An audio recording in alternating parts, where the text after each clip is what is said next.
Ladies, gentlemen, and the non-binary folks of the world, welcome to another episode of the Co-Mental Podcast. I'm your host, Muyo, and this is our other host, Des. Something like that. That's an Oh, intro. I waved. I don't think y'all see us, so I No. realized I did that, and they're like, It's okay. old habits die hard. Our Yeah. last podcast, we did it like with like a camera feed on both of us, so Right. it's different. I think we brought that up last episode, actually. Yeah.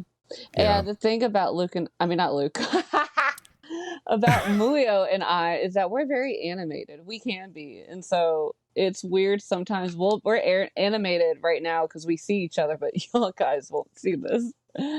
Yeah. Yeah. Cool. It's unfortunate. It's very sad. Y'all don't get to see our sexy, hot and ready pizza faces. Oh, Little Caesars. Oh, yes. Yes. Honestly, cheap, but does indeed.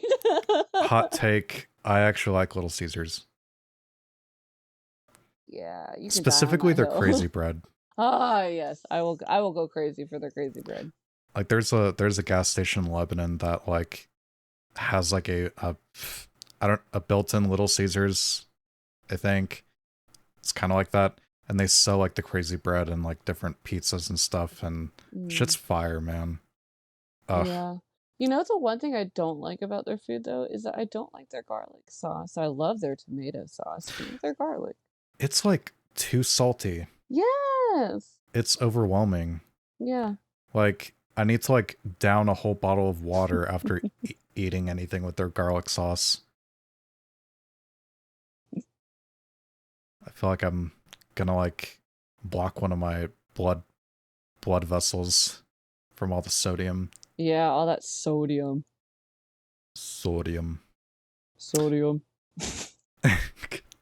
Why does that remind me when you went? There was one time, Muyo, at our old job, where I still work there, but he doesn't. But there was one time I was talking to someone, I don't remember who, but he was standing in between like us, not physically, but like off to the side. And I don't know what was going on, but he just goes, sausage. And I mean, I started dying because it was just the way that it happened that I was just like, the fuck? And like, it's just one of those like weird, I don't even think he meant to do it in such a way, but it became one of our favorite stems that we did at work all the time after that, like sausage. After we said everything, sausage. I don't even remember why I thought of that. I don't know. Either. Came to my head, and you were dying laughing, and I was kind of just looking over like, well, damn, okay. I wasn't expecting that kind of reaction, but all right. It was just a way that you stared off and had said it in a certain tonage, and it was just like, what the fuck? Because I think I was like me and this person were talking about something in depth, like we were having a good general conversation, and that came out of you, and I was like, the fuck? It's like the other time where you were talking to our coworker, and you were just like, she was talking, but you were staring at her, but you were like really tired that morning, and all I kept thinking about was that damn cat that's just like zoned out while the cat's like looking at that cat, and it's just like. It's just blinking off to space. I swear to God, you were doing the same thing. And I'm over there doing induction, and I just happened to look over, and I was like, oh. And I just started laughing. I was like, that bitch ain't paying any fucking attention to what she's saying. Oh my God. Hey, now, I did my best too, all right? But it was just like, oh my God. And I called you out immediately. Like I was like, dude, stop talking, he ain't listening. Good times. Yeah. So on today's episode, we're going to talk about something called comorbidity. Comorbidities. Yes. And essentially what that means what that term means is, in the general medical field, it's whenever two medical conditions like coexist and sort of overlap. Either one condition leads directly into the other one, or Mm-hmm. or both conditions bounce off of each other, like symptom wise. So Right.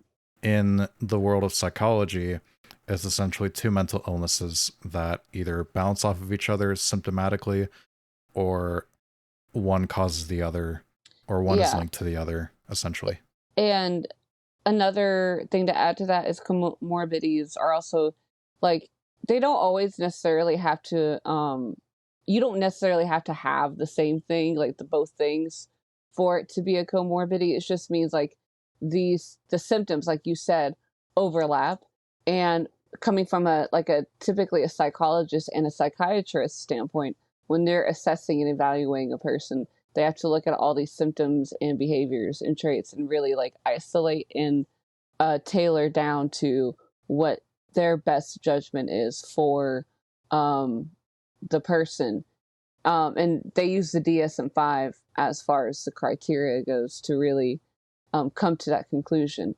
But usually, if you're researching it, you'll realize that a lot of things blend into a lot of disorders and personality traits will blend into one another, and or personality traits, if you have like a certain personality disorder, you can qualify as having other like a cognitive disorder or something like that because of it, and that's where it's like one can lead to the other sort of thing.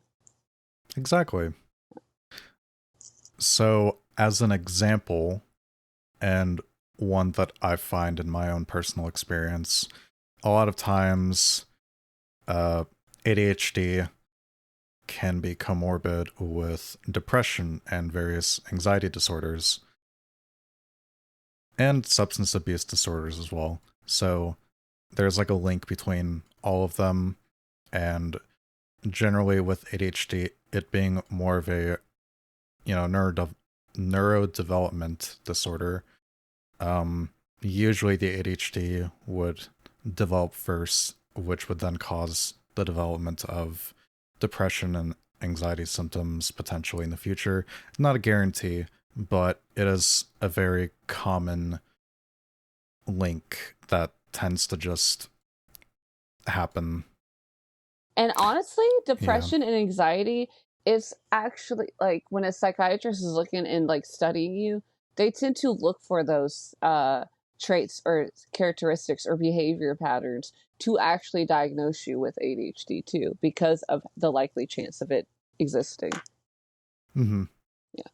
So the question that I have for you is, with your like specific diagnosis that you've like have gotten, Mm-hmm. what aspects of them do you feel are comorbid? Okay. So I've gotten diagnosed with ADHD, complex PTSD, and she did wonder if I, had, anxiety and depression, but that kind of like that kind of links into ADHD and CPTSD. So for a while, and I still somewhat think some of this holds true, is with the complex PTSD, I have thought that I've had BPD, borderline personality disorder, because of the attachment struggles that come from both, and the emotional dysregulation that comes from both. But also ADHD and CPTSD and BPD all have or are defined by emotional dysregulation and substance abuse and things of that nature. So the likelihood is, all of those for all three. So there's been times where I've been like, well, I fit the BPD side because of my own history and my own interpersonal relationships, but I've also been diagnosed with complex PTSD, which affects uh, the attachment style and the self-worth aspect. And then but also being diagnosed with ADHD and CPTSD, if you put those two together, then it does kind of show itself like BPD. So that's how easy it is for someone to, one, be correctly diagnosed or also misdiagnosed, especially if you don't have the whole context or the whole flavor profile of that person's trauma. So, and that's why a lot of psychologists and psychiatrists and therapists will go through your attachment style history. They'll go through your behavior cycles. And specifically also with women, it's a little bit more of a challenge because if they, for example, are on birth control, or because women naturally have a fluctuation of hormonal cycles every month, like that can also influence and exacerbate certain symptoms and traits. So how valid or how consistent are those characteristics or behavior patterns? So it's, I will say in my personal experience, it's been challenging to really dissect and identify what I actually have as far as struggles and challenges and what they actually might be, you know, label wise. But I feel like if you look at each personality disorder / neurodivergent issue or mental structure, if you look at each one and you just look at it from the characteristics and symptoms, you will find yourself easily relating to almost every single disorder. And I guess that's why, like, it's okay. I don't think it's completely okay to self-diagnose, but I think it's okay to have a self-understanding of what you might have. But a professional, they're given almost roughly the same information as you can research and find. So, and especially with modern psychology as well, and all the information we get as far as research and people's subjective opinions of it, you have to really use a high level of discernment with it. Absolutely. So it's a challenge. Yeah. It really is. Professionals definitely help with that too. Mm-hmm. Because they have all the tools that they were taught in school to comb through like all the symptoms and parsing the information their patients give them and stuff. Because ultimately a lot of it does come down to what the patient is willing to share with said professional. And that's also another aspect too, which is why being self-aware of it does certainly help when it comes to seeking professional help and stuff like that. So yeah, I do relate to the difficulty in finding which conditions exactly line up with like the symptoms that you're experiencing. Because there is a lot of overlap and so many stuff that kind of just ties into each other. And like with BPD and CPTSD, there are similar symptoms that really get differentiated depending on like you said, attachment styles and like the effects that it has on interpersonal relationships. And how that person decides to deal with said emotional regulation. Yeah. And which is also another big thing that people with ADHD and autism spectrum disorder also struggle with. Yeah. So like there's just so much overlap, and really honestly, and in my experience and probably your experience as well, like it's something that just takes time to discern. Because there's a lot of things to consider when it comes to figuring that stuff out. Yeah, I think one of the main like beauties of also going through the journey of using your own personal discernment, but also talking to a professional, is that whatever you learn from it, as far as what the symptoms may look like, what characteristics are there, and then on top of that, what resources you have and ways to self-regulate and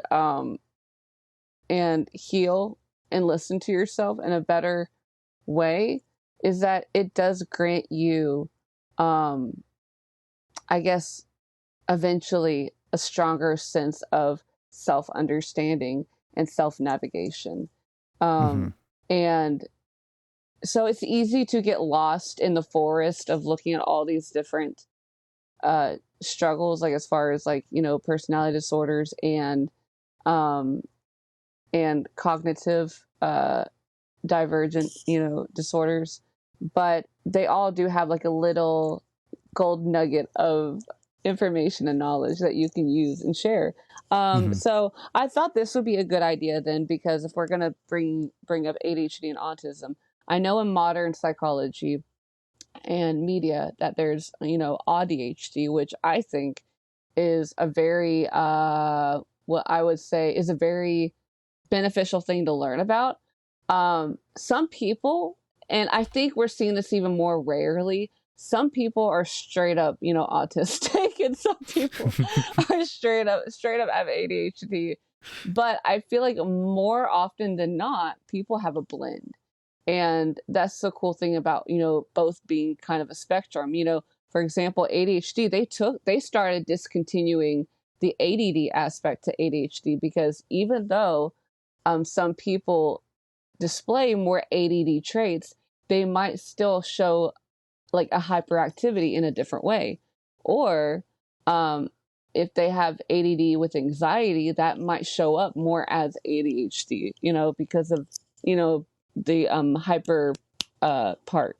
Now, I want to bring up the differences so that we can kind of dissect this one a little bit. So, the difference, with ADHD is that we have trouble focusing on tasks, distractible, we're prone to interrupt, or we impulsively communicate at times. It's just because, again, mind runs fast. So, you know, I always say like ADHD people are like the quick witted comedians, because their brains just are constantly jumping from one tree stump to another. Oh yeah. Um, they seek or and avoid specific sensory inputs. So they tend to kind of jump back and forth of, I like this one, but I don't like this one, sort of thing. Mm-hmm. They dislike rigid routines, and they struggle with maintaining organization and or consistency, which makes sense. They have impulsive emotional reactions, which is where that comes with emotional dysregulation. Excessive conversation style, meaning their topics tend to change. I've also known this very big on ADHD people too, specifically more aligned ADHD, is that they tend to lack context sometimes, or they'll switch between lacking some context and then over giving context, like details. And so, and sometimes they will be thinking in their head and then they'll bring something up and you're like, what the fuck? We weren't even talking about that. Oh my god, no. In Yeah. the process of me trying to unmask my neurodivergence like in public settings, that's Mm-hmm. something I've had to that I've started to struggle with too in conversations with other people. Mm-hmm. It's funny. I don't know. It's I think funny. it brings really funny moments. So, because people be like, but it also leads to a lot of miscommunication. Mhm. Um, and that can leave people who are more direct with the communication styles might not prefer that. And I can understand that part too. And it does make it like a struggle if you're teaching someone or mentoring someone too. Mhm. Um, ADHD people are prone to poor time management, or they forget to do tasks. They benefit from hands-on and or movement-based learning as well. But the strong traits of them are creative, energetic, and adaptive. So ADHD, it's literally like a hamster on wheels. You know, we we tend to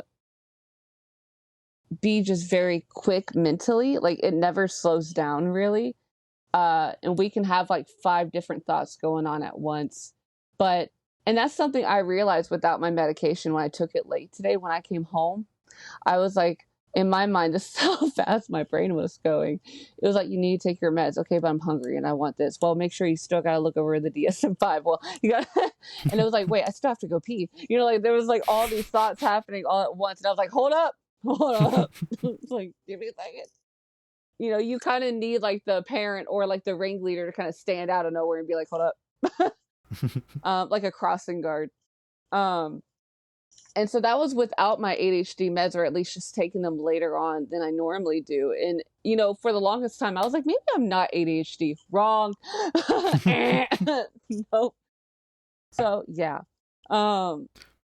And that's just, if you think that you have ADHD, and like you struggle with, you know, focusing on tasks, and, you find yourself, like when someone's talking to you and you're already having like a whole different thought in your whole brain, you know, and you're thinking of like, oh, point A, point B to point C, point D, point, we're going to go to point B, and then we're going to go back to like point Z, and then come back to, you know, like if you're jumping like that in your brain while someone hasn't even finished their whole story, you might want to, you know, that might be a likely chance of the ADHD. Oh my gosh.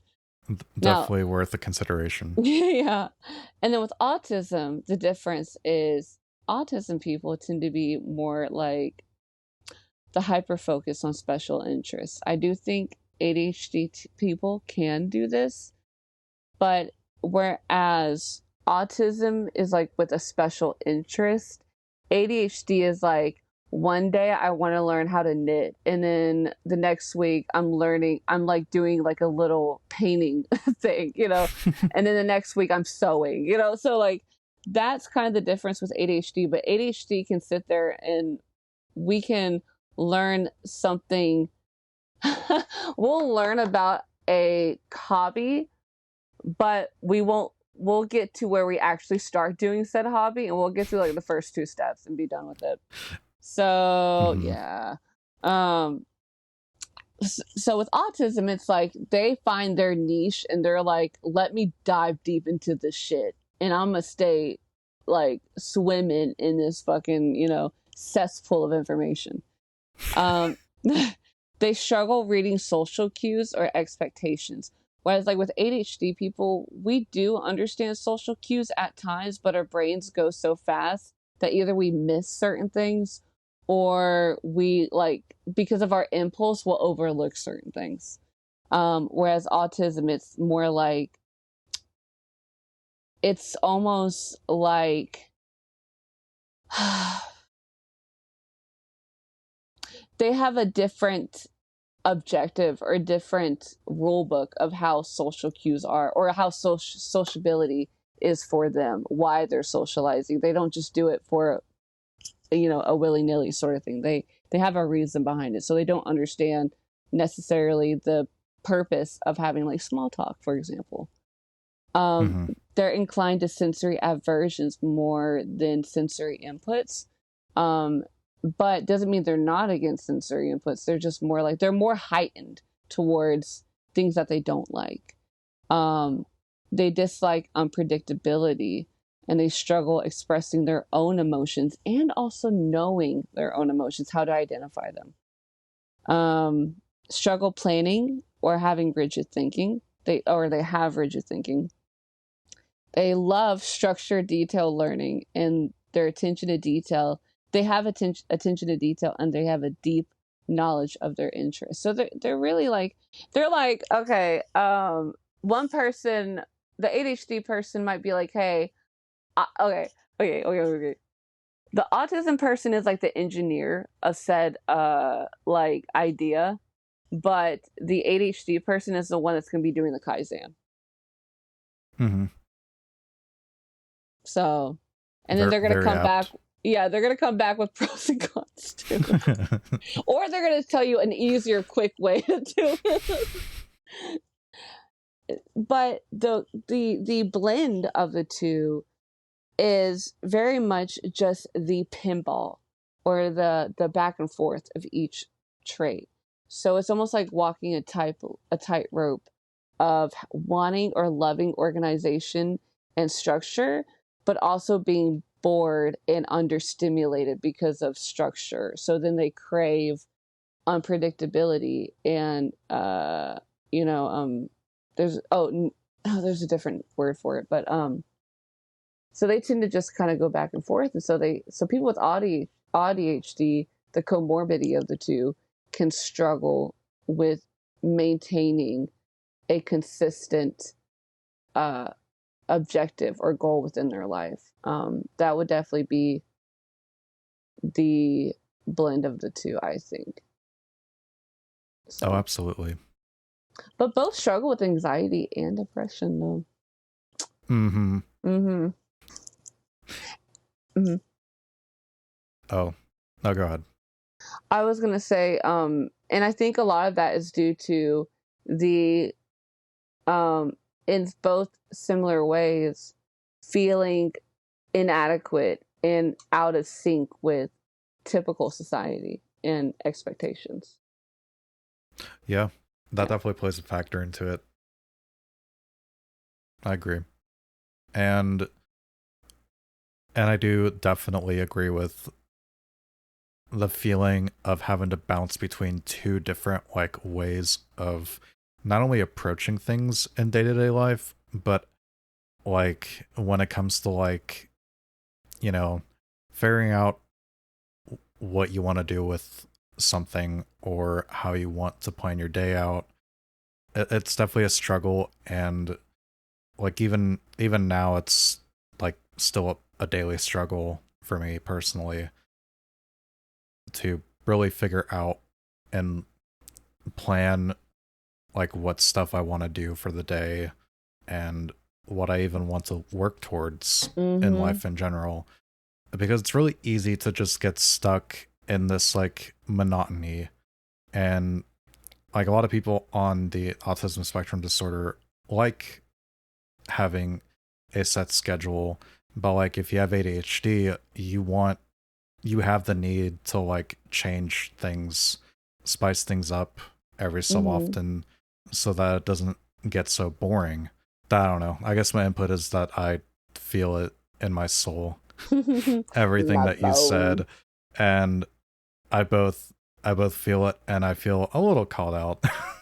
I mean, I feel called out too. I was looking, like, if I explain like my environment, physical environment right now, like, I know I have a blend of the two just because, like, one, I can't tell you how many fucking goddamn planners I got, um, but I have, like, okay, for example, I have my amp out that we pulled out of the attic for, but it's because I got a loop pedal that I wanted to try out and wanted to work on and make music. And I got that maybe 4 months ago, five given, and I still haven't fucking worked on that loop pedal. But it was like a goal I had. Um, and the way that I kind of explain it is like if banking on the fact of me being autistic, I have a bag that I carry all my things in for work, right? And everything's in there every day before I go to work. I wake up every morning for work. I know where my glasses are. I know where my phone is. I know where my badge is, as long as it's in the bag. I know where my medication is. I know where everything's at. But all around me too is also scattered like shit everywhere. Like, I got tarot cards, medicine bottles, um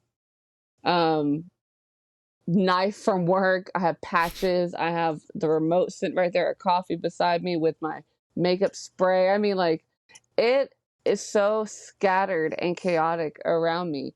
But to me, it's because I need everything in my like reach. And that's my organization. It's very chaotically organized, disorganized, even.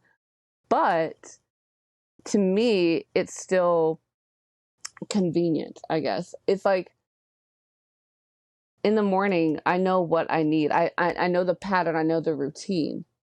Um, and so that makes sense to me. But when it comes to day to day, outside of work. Like, it's like I neglect one thing over the other. Like sometimes I will be like, let's meal prep.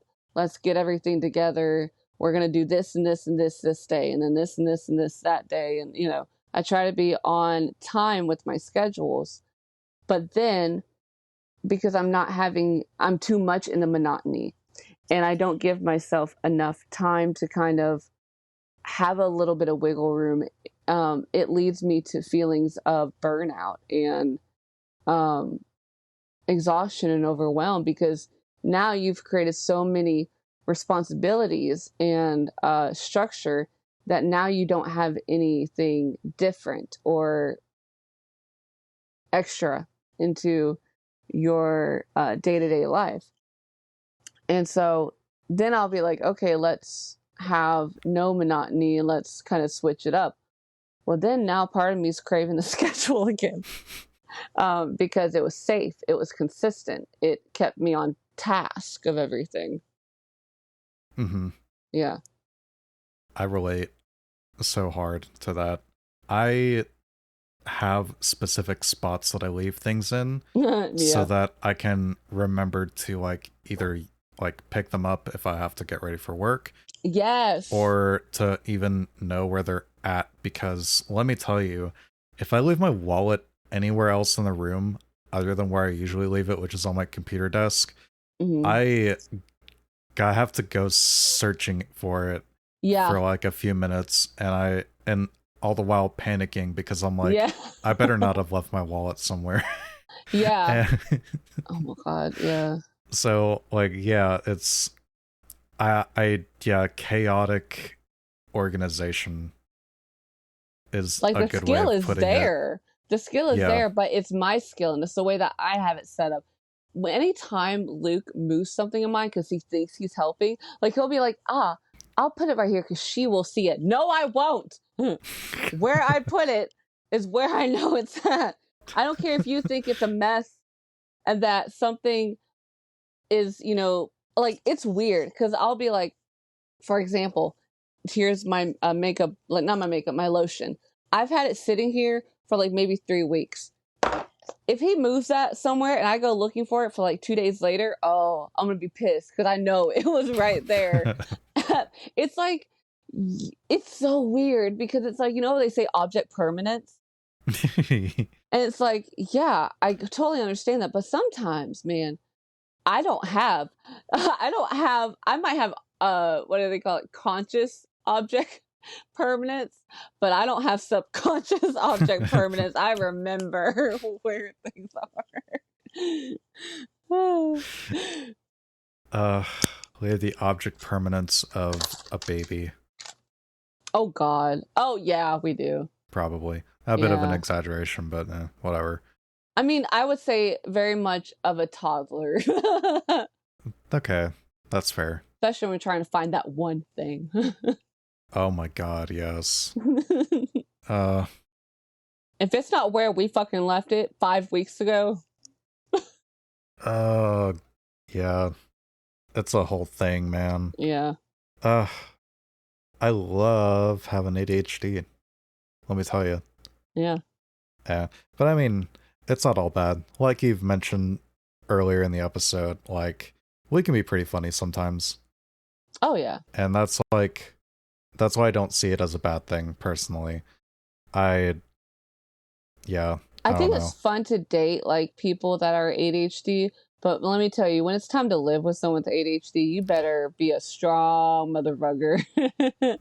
Dating someone with ADHD is definitely an experience. I went on a date with someone who has ADHD, and I think I didn't get home until like midnight. Not because like we did anything. No, right. It was because after we went to the arcade, we went on a rabbit hole on this like arcade game and she just pulled up Wikipedia and was just like read out the entire plot synopsis of this series of like this arcade game that we were playing, and that which I didn't mind because, like, stimulation. Yeah. But it was just really funny, and I was thinking to myself, yeah, this is this is Distract. definitely like um two peas in a pod, I Yeah. guess, when it I comes to how our brains were wired. Anyway.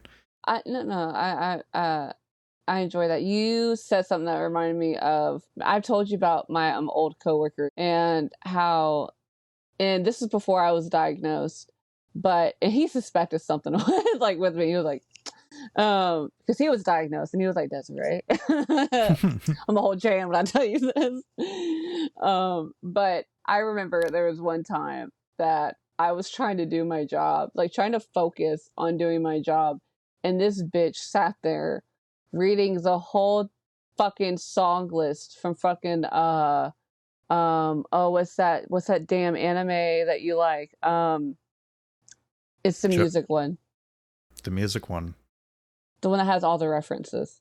Is that JoJo? Oh, JoJo's Bizarre Adventure. Yes. Yes. He read to me every season's fucking song list of all the songs they had. And it was entertaining, but I was like so mentally drained that day. Like I was like, oh my God. And he wasn't gonna let me leave. He was like, I don't care. You're gonna sit here and listen to all this. And it was uh fine because I am a musical geek. And so like some like Oingo Boingo, I was like, fuck yeah, like Oingo Boingo, and I could have gone off about Oingo Boingo, and go into that deep dive, but I just didn't have the energy that day to do it. But I swear, like I was like, this motherfucker. So now you I have this useless I never watched JoJo's Bizarre Adventure, but now I have all this information that I didn't ask for. But let me tell you, if you asked me if I could remember how to do those reports back then, I don't fucking do those. I know JoJo's Bizarre you Adventure. got a taste of the JoJo's fandom. I did. I was like, oh my God. So, And uh-huh. you can, it changes you, man. That show changes you. Okay, so we did kind of go off a tangent. That's okay. Mhm. Because we're gonna go through different other neurological stuff. And I like that you brought up anxiety when it came to autism and ADHD. But the cool thing is, I remember my therapist telling me that OCD is just a stronger, um, it's an intensified version of anxiety. So a lot of people always think that people who are autistic have OCD. And that's sometimes true, but it's because autism and OCD do show very similar rigidities with behavior patterns, but it's from a different way. So, like OCD is persistent and unwanted thoughts, urges, sensations, and images, repetitive behavior to reduce anxiety associated to an obsession or fear, direct relationship between compulsions and obsessions. And typically, people with OCD respond well to CBT. There's usually a therapy for it. With autism, it is difficulty with neurotypical social communication, self soothing by repetitive behaviors and patterns. Repetitive behavior is not typically tied to an obsession or fear. Excuse me, it's usually tied to a special interest, and it's usually a benefit for the autistic person. The similarities is they both have repetitive behaviors. They both can have insomnia, which I thought was interesting, because of the mind and it not like slowing down, not shutting up, not, like it's that compulsion. Difficulty tolerating uncertainty. Neurological conditions similar. Oh, neurological conditions. Both are neurological conditions. This one was interesting. Similar neural circuits involved in the brain. So both stem from the same area. And then distinct sensory profiles. They're compulsive, both, and they both have high substance abuse statistics, and that's because of the self-soothing. Yeah. Yeah. But the thing that you have to be mindful of is that it's the where the repetition comes from and why it's done that distinguishes the two.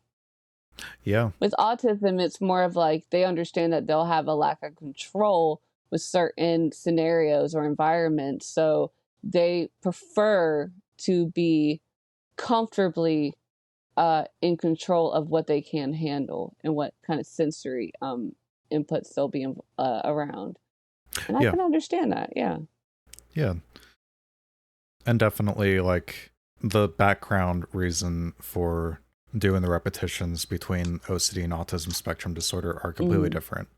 And that's the key difference between the two. Although, of course, you know, some people with autism spectrum disorder also have OCD. Right. And that might be more of the severe cases.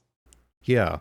So there is comorbidity, a potential comorbidity between the two, but you can have one without the other too. And I think that's why they said with OCD, like they recommend cognitive behavioral therapy, because they're looking at the neurological like the root of where that certain behavior pattern is coming from. Yeah. Right. Because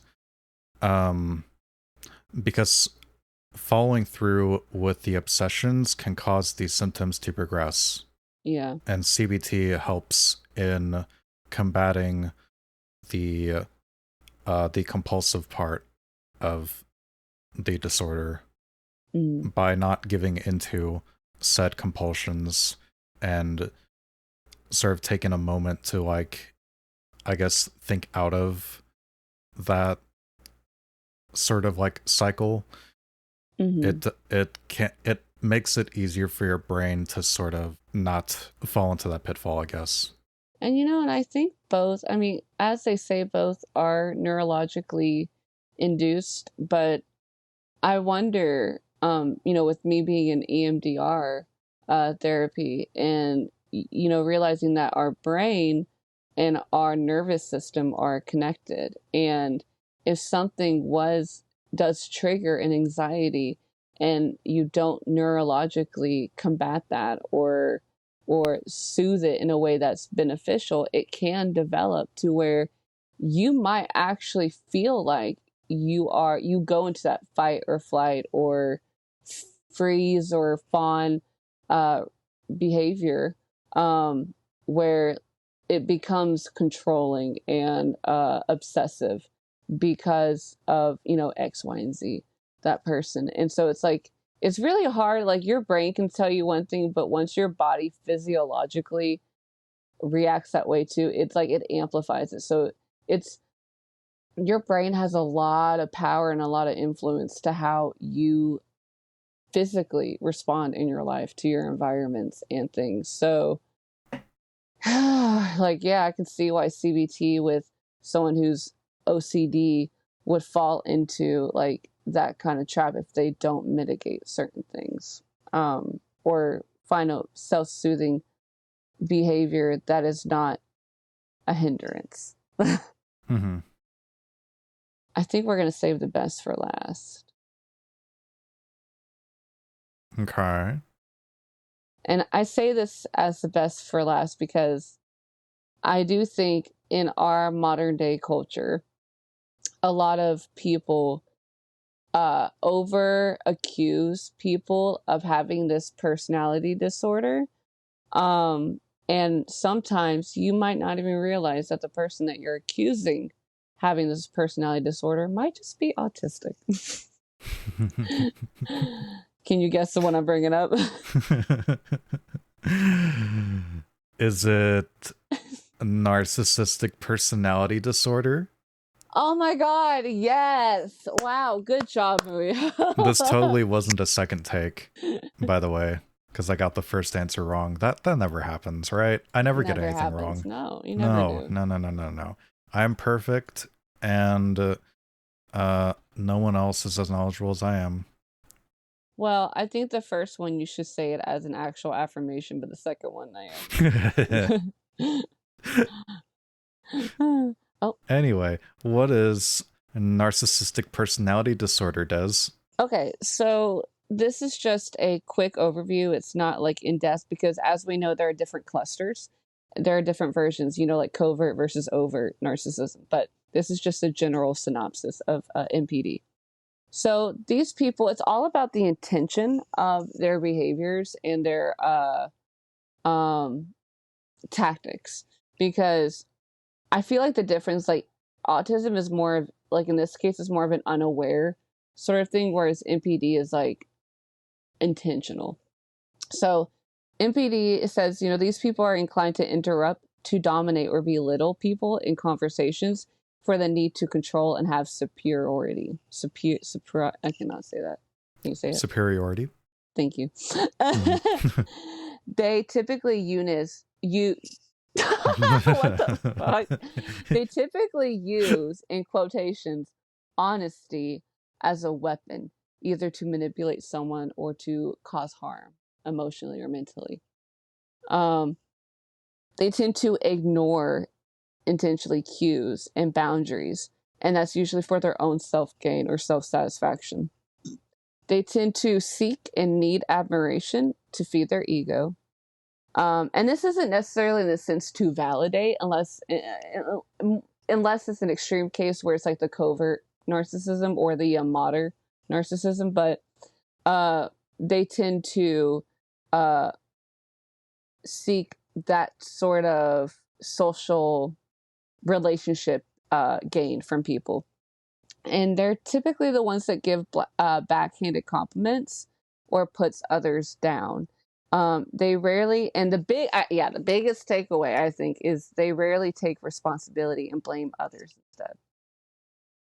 So they can't really be the bad guy. There's no way they can be the bad guy. Oh, never. And sometimes I feel like narcissists truly do deal with a lot of internal wounds and struggles, but because they're emotionally so stunted and immature that they won't actually acknowledge that type of inner work, and do the self-healing that they need. To me, I Mhm. think that's what really makes them become narcissistic in that way. But because it is a personality disorder, and I can't remember if that's like, is that one that you develop in, or is that one that you're just inherently? So there is purportedly a genetic link, I got you. genetic link Okay. to narcissistic personality disorder. Essentially, they have done studies in the past where they've done MRI scans of people that have been diagnosed with narcissistic personality disorder, and they found that the area of the brain that controls like empathy, um, like sympathetic feelings, that sort of thing, they find that those areas of the brain on those people are smaller than average. So Wait, what physically, part of the brain? I forget what it's called. Oh, is it the Um, hippocampus, or is it the maybe, free frontal cortex? maybe. Oh, Um, yeah, I well, don't remember. same with BPD. Like there, I think it's the prefrontal cortex. People with borderline personality disorder, their brains in the front are smaller, and so that's why they're more inclined to be impulsively reactive to certain Mhm. things. Yeah, Yeah, their emotional inhibition is more limited, less developed. less developed. So You're less essentially, developed. Yeah. So it's like, come on. you're a spring chicken. Oh, that's just cute though. That's It's that is like, cute. oh, I actually love my BPD babies, like, because most of the time they're fine unless they don't take accountability. Then I'm just like, leave me alone. Yeah, then it's not so fun. Yeah. Yeah, unfortunate. But yes, so um now this is people with an actual like medically diagnosed NPD. Um Hmm. People can display narcissistic traits without having NPD, and Right. that's a whole other thing. But people Well, with there are NPD, healthy traits of narcissism. yes, yes. And that kind of goes into like uh a lot of, oh, what's the word? Damn it. Uh Opinion. Subjective. Subjective, yes, thank you. Okay, yes. Uh a lot of it goes into, when it comes to defining a narcissist, a lot of it can be confused with like just subjective opinions. And I like that you said that, because I also feel like you can have like your own belief of self and esteem, but I feel like that's where it becomes, is it problematic? Not the esteem part, but that's when it's like, okay, can you not do any wrong? Can you not feel guilt? Can you not, that's where it's like you have to try to take accountability, or at least understand. That's where like I do feel like narcissist people are very emotionally immature and stunted, because it's like it hasn't Hmm. developed for them. Exactly. It's a result of them having less capacity to feel empathy, Mm, and that affects how they develop in life, really. wow. Because lacking that ability will absolutely affect your development as a person and your personality. Mm, So, and there are like therapies like tailored to NPD and stuff. interesting. And I don't exactly know which therapies they are since I do not have NPD It's definitely myself. not EMDR, that's for sure. No. Maybe it's DBT, dialectical behavioral therapy. Yeah, which is somewhere, which is a similar, what, words. Anyway, which is actually recommended as a first line therapy for BPD as well. Yep. And actually, the person that invented DPT is someone that had BPD as well. Oh, I like that. Fun fact. Yeah. So, I do know that a person diagnosed with NPD has a chance of passing it down to like potential kids Offspring, or yeah. whatnot. Yeah. And not a guarantee, of course, but it is possible. And the exact figures are difficult to define, at least from my uh 1 minute of research I just attempted. but, but the numbers are out there. But yeah. So circling back, the reason uh that we bring up NPD is that a lot of autistic traits can be misconstrued as like narcissistic traits. Right. You want me to read over those real quick? Yes. So, autistic people may interrupt or talk over others, as we mentioned earlier. And so that's why, with NPD, it's to dominate or belittle, but with autism, it's like they might get excited about something that you talked about, sort of Hmm. thing. Um, they seem verbally blunt or too honest. Um, and that comes down to their social cues slash social filters. Um, they miss social cues and seem self-focused, meaning difficulty processing, but not necessarily lacking any empathy. Hmm. Yeah. It might sometimes based off their tonage of the voice, because sometimes autistic people are characterized by having a flat voice, or what was it, an affect voice. So a lot of Hmm. people think that they're uncaring or not considerate to, especially if they ask something from you, or like give a request. Most people might be like, oh, that person's like being an ass, or that person's uh not really like being mannered, and that's usually not really the case. Like that's just how, they're just saying something. And that's why you'll find a lot of ADHD people, I mean, not ADHD, autistic people, especially if they're more uh lower, like the type ones, they tend to become high masking, because socially they had to learn to kind of alternate and change the way that they function to be more accepted and digestible in society. And that kind of sucks, because that takes a lot of energy. They tend to get stuck in routines, comfort and regulation control. So like if you try to ask them to be adaptive, or, to be considerate, what you think would be considerate, that might be putting them in a place of, in their mind, a sensory, dysregulated position, and that might not be the best for them. And they tend to, but they can feel guilt and or shame when they realize that they've hurt someone. And I think that's the difference, is that they can take accountability and they can have inner reflection. Like, once you explain it to them in a way that they can logically understand it as well as emotionally, I do think they can be very apologetic and remorseful. Whereas NPD, they tend to, like you said, they have a lower amount of threshold for empathy.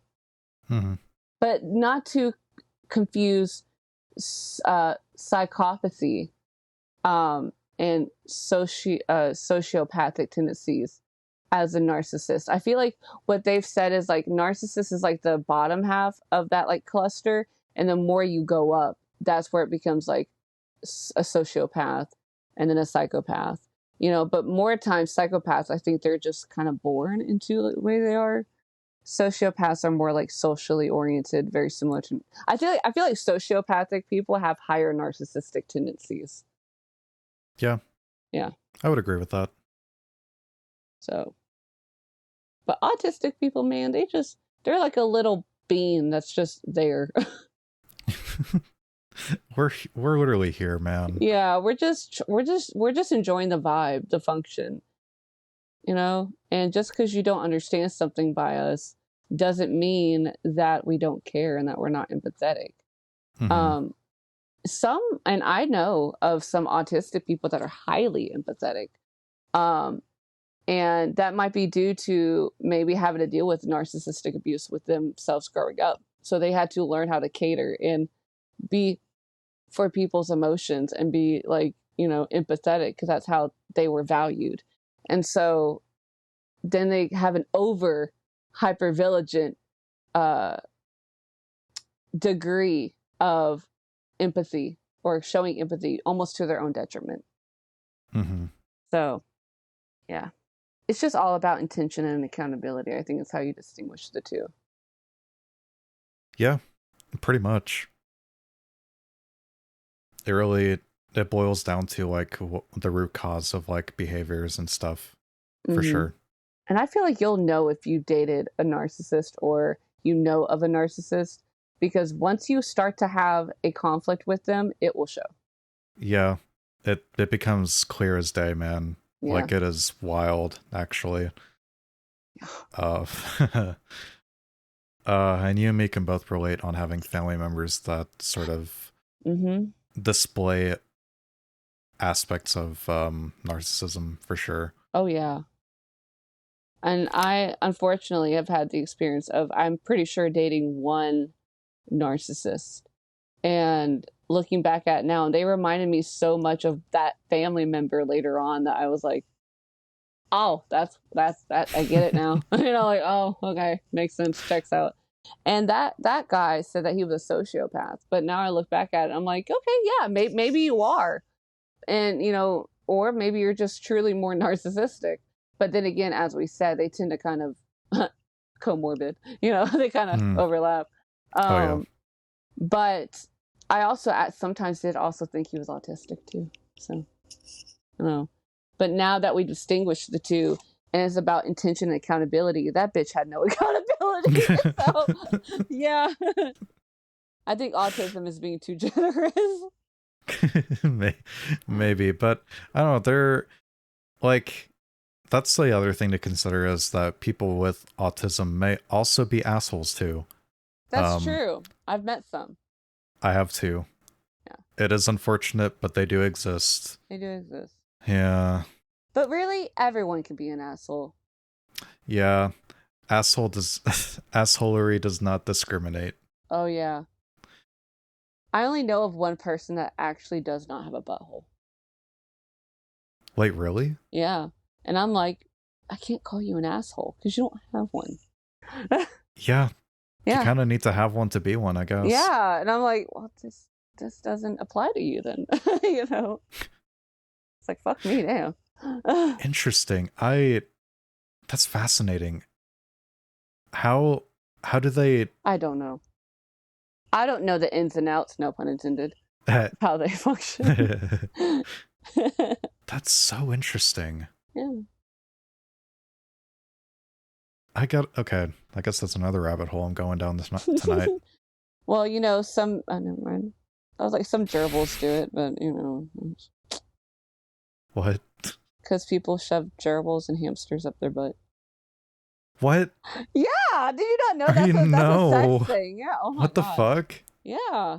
Have you not seen that South Park episode? I have not. No. Yeah, you gotta look it up. Okay. It's a classic. It is a fucking classic. Oh dear. All right. Well, hey. Don't know what to. I don't. Yeah, I don't know where to go from there. Well, it's been like a little over an hour of recording, so I guess we might as well just end it on this note, whatever this note is. What have we learned today? Don't get lost in all the details and traits of all the different disorders, and don't necessarily dissect yourself like you're a damn, problem that you need to figure out. Just look for the solutions to what you're trying to understand about yourself. And if you really feel like it's necessary to to seek a diagnosis, then do it for yourself, not for another person's recommendation. Yeah. Yeah. Absolutely. And I need to shit.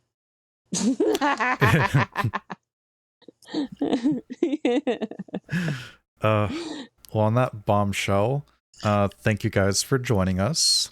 Yeah. It has been a pleasure getting to talk about more mental health stuff. Hopefully you found this episode insightful and maybe a little entertaining at some parts.